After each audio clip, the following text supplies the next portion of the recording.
Bonjour Valérie Pécresse. Bonjour. Vous êtes la candidate LR à l'élection présidentielle. On est à 33 jours maintenant du premier tour.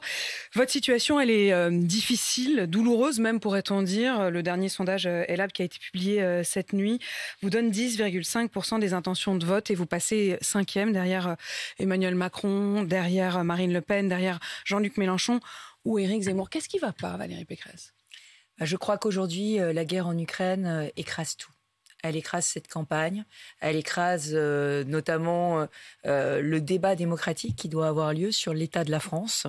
Et aujourd'hui, il y a un réflexe légitimiste vis-à-vis du président de la République. Mais ce que je crois, c'est qu'il faut absolument que cette campagne ne soit pas dérobée aux Français. Parce que derrière la crise en Ukraine, derrière la nécessité d'avoir une responsabilité vis-à-vis de Vladimir Poutine, vis-à-vis des sanctions qu'il faut prendre, vis-à-vis de l'attitude internationale de la France, eh bien, il y a aussi l'état du pays. Un état du pays qui est calamiteux, un bilan d'Emmanuel Macron qui n'est pas bon en matière d'autorité, qui n'est pas bon en matière économique. Mais ça, Valérie Pécresse, dans un sens, c'est le contexte quand on regarde qu'en effet, les autres vous passent devant. Qu'est-ce qui ne va pas dans votre campagne ? Est-ce qu'il y a quelque chose qui ne va pas dans votre campagne ? Je crois que les thématiques qui sont les miennes, qui sont celles d'une nouvelle gestion de la France, c'est-à-dire redonner de la liberté aux entreprises, redonner de la dignité par le travail, remettre de l'ordre dans la rue, rebâtir les services publics, l'école, la santé. Ce sont des sujets qui sont en train de passer au deuxième plan. Et aujourd'hui, les sujets de premier plan, ce ne sont que les sujets de la guerre. Et sur la guerre, je suis évidemment en responsabilité parce que, eh bien, il y a plusieurs attitudes face à cette guerre. Il y a une attitude gaulliste qui consiste à défendre la liberté des peuples, à défendre la démocratie et à se battre pour. Et puis, il y a une autre attitude qui est celle de Jean-Luc Mélenchon, de Éric Zemmour ou de Marine Le Pen, qui consiste à être en soutien de Vladimir Poutine et à avoir une autre stratégie que celle d'Emmanuel Macron. Donc le clivage, sorte, on ne distingue plus, c'est ça que vous dites, c'est pour ça que vous passeriez comme ça en arrière-plan, on ne vous distingue plus suffisamment d'Emmanuel Macron. Un certain nombre des électeurs de la droite aujourd'hui veulent essentiellement que cette guerre soit stoppée et c'est l'heure déterminant aujourd'hui. Mais on a encore 4 semaines de campagne. Et la guerre, elle n'est pas en France, elle est en Ukraine, elle est à nos portes.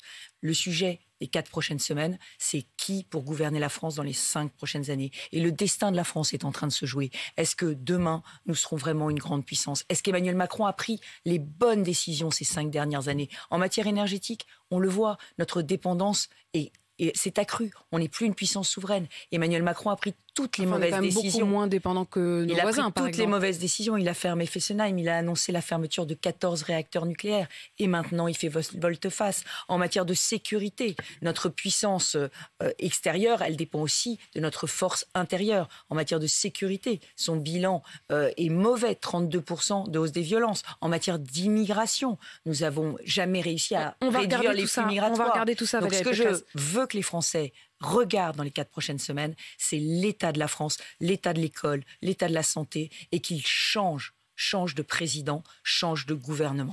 Valérie Pécresse, on va justement parler de l'Ukraine pour commencer. Est-ce qu'il faut couper le robinet du gaz et du pétrole russe ? Aujourd'hui, il faut durcir les sanctions. Parce que l'attitude de Vladimir Poutine est une attitude de guerre de plus en plus violente et de plus en plus inhumaine. Mais est-ce que durcir les tensions, les sanctions, ça veut dire carrément on coupe le robinet, on arrête de leur acheter ? Il faut qu'on diminue nos achats d'hydrocarbures russes, pétrole et gaz. Le seul problème, vous le savez, c'est qu'un embargo total, il faut pouvoir le tenir dans la durée. Si on le fait pendant quelques jours et qu'on s'aperçoit qu'après on est en pénurie et qu'on doit revenir dessus, on n'est pas en mesure aujourd'hui de le faire. Aujourd'hui, nous avons un problème, c'est que l'Allemagne est très dépendante. L'Allemagne qui dépend à 55%, nous à 17%. C'est ça. Donc, ce que je crois, c'est qu'il faut que l'Europe s'engage à diminuer ses importations drastiquement et qu'on voit comment est-ce qu'on peut sortir de cette dépendance le plus rapidement possible. On ne pourrait pas se désolidariser de l'Allemagne, dire voilà, nous, on peut au moins montrer l'exemple, nous, Français, en disant on a les moyens de s'en passer, c'est 17%, on ferme le robinet et puis les autres suivent. Le sujet, c'est quelles sont les conséquences de ces décisions sur la population française. Et là, je crois qu'il y a un vrai effort du gouvernement à faire dans 2 domaines. L'essence. Quand les prix de l'essence augmentent, comme c'est le cas aujourd'hui, l'État touche davantage de taxes. Il faut qu'une partie de ces taxes qui sont récupérées par l'État ne peut pas s'enrichir maintenant, pendant cette guerre, il faut qu'une partie des taxes supplémentaires qui sont collectées par la hausse des prix de l'essence puisse être rendue aux Français. Et puis, il y a un deuxième sujet. Ça passe par un chèque. Il y a un deuxième sujet, il y a l'électricité. Il y a la possibilité, dans des circonstances exceptionnelles, de déconnecter par décret le prix de l'électricité en France du prix du marché européen qui, lui, est indexé sur le gaz. Le gouvernement devrait prendre ce décret, devrait déconnecter le prix de l'électricité du prix du gaz. Pour qu'on puisse vendre l'électricité au prix moins où on l'a produit. Où on l'a produit, c'est-à-dire grâce à l'électricité nucléaire, moins cher. Mais là encore, c'est une question de solidarité. C'est-à-dire qu'on a accepté d'indexer nos prix de l'énergie sur le prix de tous les autres pays européens. Là, vous dites, on se déconnecte. Il y a une possibilité dans des circonstances exceptionnelles pour protéger le peuple français de se déconnecter et le gouvernement peut le faire. Sur les taxes de l'essence, pardonnez-moi, j'ai pas bien compris, vous voulez un nouveau chèque carburant? Non, je veux une transparence des nouvelles recettes que l'État va récupérer du fait de la hausse des carburants et qu'ensuite on regarde ce qu'on fait de cet argent et comment est-ce qu'on peut l'utiliser pour faire un plan de résilience pour les Français. C'est ce que dit Bruno Le Maire. Il dit on va utiliser ces taxes pour engager la transformation et faire en sorte qu'on ait moins besoin d'essence à moyen terme. C'est trop long pour vous ? Eh bien, écoutez, à moyen terme, c'est évident qu'il faut aussi qu'on se désengage de notre dépendance aux hydrocarbures. C'est ce que j'avais proposé avec une relance gaullienne du nucléaire. J'ai vu qu'Emmanuel Macron avait fait un virage à 180 degrés sur cette question. Donc ça veut dire quoi ? Ça veut dire que j'ai les bonnes propositions pour le pays. Bruno Le Maire qui le dit à l'instant, le ministre de l'économie, il compare la crise énergétique d'aujourd'hui au choc pétrolier de 1973. Pour lui, c'est comparable. Vous faites le même constat ? Ça aura à peu près les mêmes impacts. Ça veut donc dire qu'il va falloir agir tous azimuts, à la fois sur la sobriété de la consommation. On peut aussi imaginer d'avoir des factures d'électricité moindres pour les Français qui accepteraient de consommer moins d'électricité lors des pics de consommation, par exemple. Alors ça, c'est automatique. C'est-à-dire que quand même, quand on baisse, c'est ce que nous dit la patronne d'Engie. Elle dit qu'elle invite tous les Français à baisser d'1 degré son chauffage pour baisser d'environ 7% sa facture d'électricité. Alors ça, c'est une question de responsabilité pour les Français, mais vous savez, Apolline de Malherbe, il y a déjà des Français qui n'arrivent plus à se chauffer aujourd'hui. C'est indécent de leur demander des efforts. Tellement leur pouvoir d'achat aujourd'hui est bas. Donc nous allons tous, évidemment, collectivement faire des efforts, mais il faut quand même vraiment penser à tous ces Français qui n'ont plus les moyens de payer leurs factures, ni d'essence, ni d'énergie, et pour eux, il faut faire un geste supplémentaire. Pardon d'insister, mais est-ce que vous dites aujourd'hui, les Français devront faire un effort? Face à ce choc, je dis que collectivement, nous allons tous devoir nous adapter à ce choc pour pouvoir être plus résilients. Mais s'adapter, ça veut dire aussi être protégé par la puissance publique. Sur la question du pouvoir d'achat, on a l'impression que désormais, tout le monde parle de supprimer la redevance. C'est ce que propose Éric Zemmour, qui pour le coup carrément veut supprimer et privatiser l'audiovisuel public. Mais c'est aussi ce qu'annonce une des premières annonces d'Emmanuel Macron. Est-ce que vous aussi, vous voulez supprimer la redevance ? Alors il y a plusieurs mois, j'avais déjà mis sur la table le sujet de la suppression de la redevance. C'était lors d'un débat sur France 2. Pourquoi ? Tout simplement parce que aujourd'hui, il n'y a plus de taxe d'habitation. Et la redevance était perçue avec la taxe d'habitation.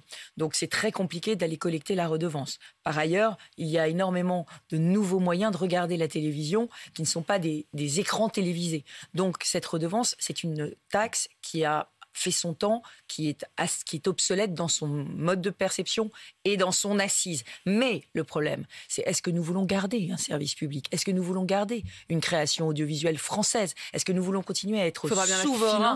Et donc, il va falloir la financer, il va falloir sécuriser le budget de la création audiovisuelle en France avec, je crois, une loi pluriannuel. Le vrai problème avec Emmanuel Macron, c'est qu'il annonce toujours des nouvelles dépenses, toujours des nouveaux chèques, toujours de la nouvelle dette, toujours des nouveaux déficits. Je suis la seule candidate aujourd'hui dans cette campagne à oser dire qu'il va falloir faire des réformes, qu'il va falloir dépenser moins, qu'il va falloir réformer l'État, qu'il va falloir supprimer des postes de fonctionnaires dans l'administration administrante pour remettre des postes dans les priorités. C'est-à-dire qu'aujourd'hui, l'audiovisuel, il coûte 3,7 milliards par an. La redevance, qui était donc de 138 € en moyenne par foyer, ça rapportait 3,2 milliards. Si on supprime la redevance, pour autant, vous ne supprimerez pas les 3,7 milliards d'euros que coûte non, mais l'audiovisuel. Donc il faudra bien les trouver ailleurs. Oui, mais dans mon projet, il y a 75 milliards d'euros d'économies.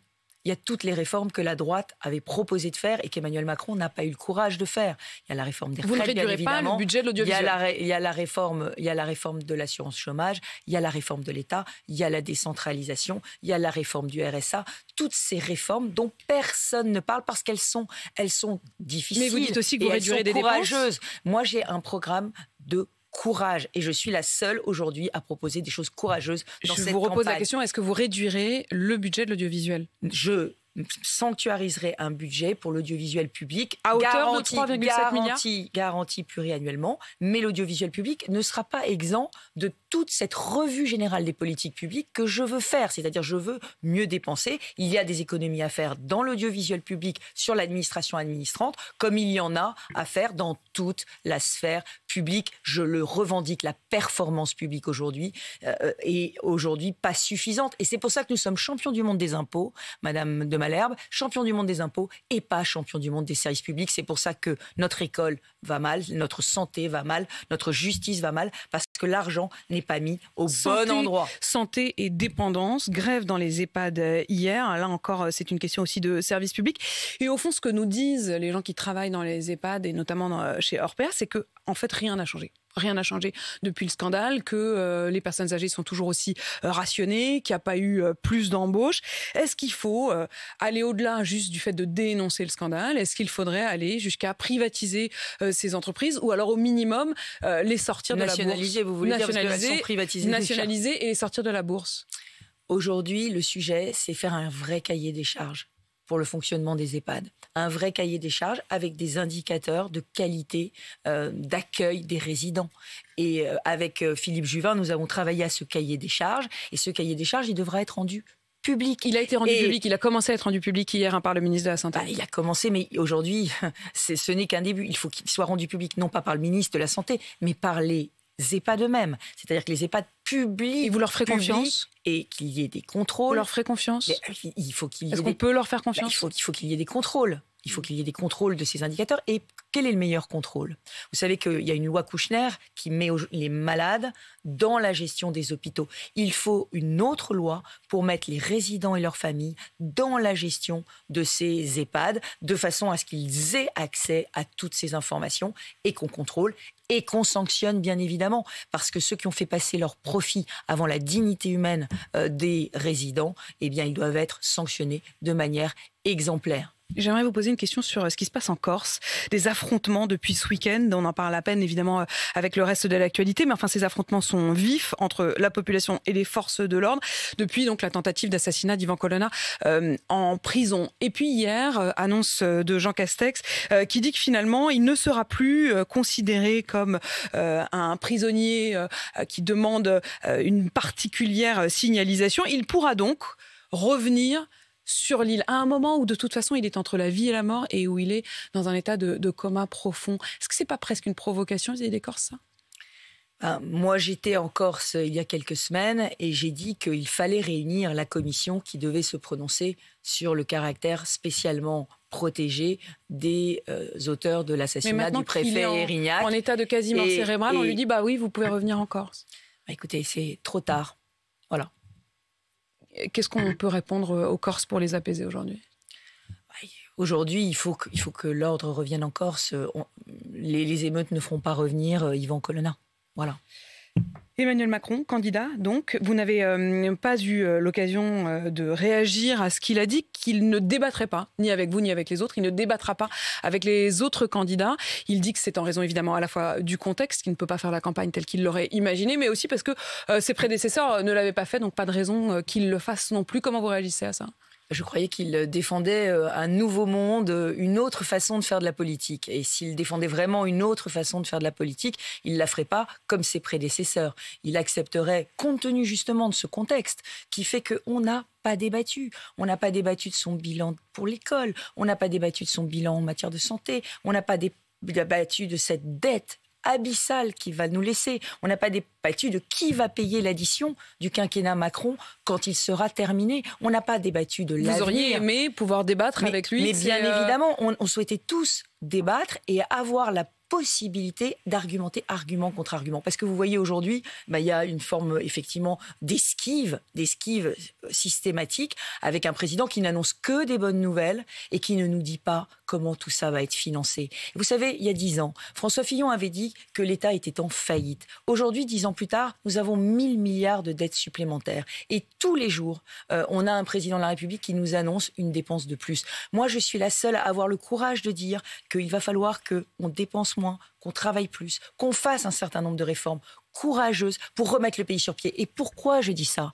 Parce que je pense que notre puissance extérieure dépend de notre force intérieure. Et je pense que si la France allait mieux à l'intérieur, si on était exportateur, si on était un grand pays industriel, on serait plus respecté dans le monde. Vous voyez, moi, je suis malheureuse quand je vois que finalement, c'est le chancelier allemand qu'on respecte plus que le président français dans les relations internationales. Emmanuel Macron de débattre avec vous ? Je crois qu'il a pris sa décision, mais je crois aussi que les Français doivent savoir qu'un autre projet est possible et qu'ils ne doivent pas avoir peur, parce qu'il y a la guerre en Ukraine, de changer de capitaine, parce que c'est les 5 prochaines années qui se décident aujourd'hui et que ces 5 prochaines années ne peuvent pas ressembler à l'immobilisme des 5 années précédentes. Le pays est fracturé comme jamais. Il faut le protéger, il faut le libérer. Il y a deux questions dans ce que vous dites. Vous dites il faut que les Français aient le courage de changer de capitaine. Au fond, ce qu'on entend, c'est effectivement l'adage qui dit au milieu de la tempête, on ne change pas de capitaine. Mais la guerre, elle n'est pas en France. La guerre, elle n'est pas en France, elle est en Ukraine. Enfin, on voit bien qu'il y a des conséquences. Et, bien sûr. Vous redoutez pas quand même qu'il puisse y avoir un engrenage et qu'on se retrouve nous-mêmes pris dans cet engrenage ? Il ne faut pas une élection présidentielle par reconduction tacite. Il faut une élection présidentielle avec un débat démocratique qui permette de montrer toutes les défaillances du précédent mandat. Parce qu'il n'y a aucune raison que dans le prochain mandat, Emmanuel Macron fasse le contraire de ce qu'il a fait pendant 5 ans. Qu'on entend dans ce que vous dites, c'est aussi la question de la distinction entre vous et lui. Quand on voit qu'Éric Woerth est parti, quand on voit que Jean-Pierre Raffarin est parti, quand on voit que Renaud Muselier, le patron de la région Sud, qui étaient tous de votre bord, sont partis, ils vous ont quitté, ils sont partis chez Emmanuel Macron. Est-ce qu'il y a des moments où vous vous dites peut-être j'aurais dû y aller aussi ? Mais moi, ce que je veux, c'est remettre le pays en ordre. Moi, je ne me satisfais pas d'un pays où il y a de la montée de la violence. J'imagine que Jean-Pierre Raffarin, il dirait la même chose. J'imagine que Jean-Pierre Raffarin, s'il était face à moi, il dirait « je veux que le pays soit en ordre, je veux que le pays soit... » Il dirait les mêmes arguments que vous. Non, je ne crois pas. Je crois qu'aujourd'hui, il y a un certain nombre de dirigeants qui sont aujourd'hui avec Emmanuel Macron parce qu'ils n'ont pas pris conscience de la gravité du problème de l'immigration, de la gravité des problèmes de sécurité, de l'état de notre justice, de l'état de notre école qui est devenue la plus inégalitaire de France, de l'état de notre santé et surtout qu'ils n'ont pas pris conscience que la dette ne pouvait pas monter jusqu'au ciel et qu'à un moment donné, il allait falloir y avoir en France quelqu'un qui remette de l'ordre dans ce pays. Et Nicolas Sarkozy ? Nicolas Sarkozy, il est libre de ses choix. Moi, aujourd'hui, je crois que je défends la politique, les convictions qui sont les siennes. Il ne vous soutiendra plus ? En tout cas, là, vous n'en attendez plus. C'est à lui de dire, mais moi, je trace ma route. Je trace ma route parce que je sais qu'il faut un projet clairement de droite aujourd'hui pour ce pays. Et je sais aussi qu'Emmanuel Macron ne mettra pas en œuvre cette politique. Vous êtes la plus riche des 12 candidats, puisque les déclarations de patrimoine sont tombées, avec votre mari, votre foyer, à environ 10 millions d'euros. Est-ce que c'est une fierté pour vous ou est-ce que c'est un boulet d'avoir ces 10 millions d'euros ? Écoutez, vous savez, je suis mariée sous la communauté de biens depuis 27 ans avec mon mari qui est un industriel et c'est son patrimoine et moi je l'aime, c'est mon mari, mais c'est moi la candidate. Et moi je suis la candidate aujourd'hui de la France qui travaille. Le cœur de mon projet, c'est d'augmenter de 10% les salaires nets. Le cœur de mon projet, c'est de permettre à tous les Français qui ont des RTT de pouvoir les transformer en salaires. C'est de défiscaliser les heures supplémentaires. Je suis la candidate de la feuille de paye. Je suis la candidate du pouvoir d'achat parce que je veux rendre leur dignité aux Français. Je suis aussi celle qui fera la réforme des retraites parce que je ne veux plus que les retraités n'aient plus leur retraite indexée sur l'inflation. Et je veux qu'il n'y ait plus un retraité qui parte sans une retraite au moins égale au SMIC. J'ai ma vie, mais je veux être la candidate de cette France qui travaille et de cette France qui cherche sa dignité. Vous tenez le coup ? Absolument. Ça va, il n'y a pas de moment où vous vous dites c'est dur ou c'est plus dur que ce que j'imaginais ? Écoutez, ce qui est effectivement dur, c'est de voir la trahison de certains que j'ai soutenus, comme Éric Woerth, que j'avais soutenu entre les 2 tours de l'élection en 2017, alors qu'il était tout seul et qui risquait de perdre sa circonscription. Ça, c'est dur, humainement dur. Mais ce que je crois, c'est que mes convictions me portent. J'ai la conviction qu'il faut relever la France et 5 ans d'Emmanuel Macron, c'est trop, et 10 ans, ce sera trop tard. Valérie Pécresse, candidate donc LR à l'élection présidentielle. Merci d'avoir répondu à mes questions. J-32 avant le premier tour.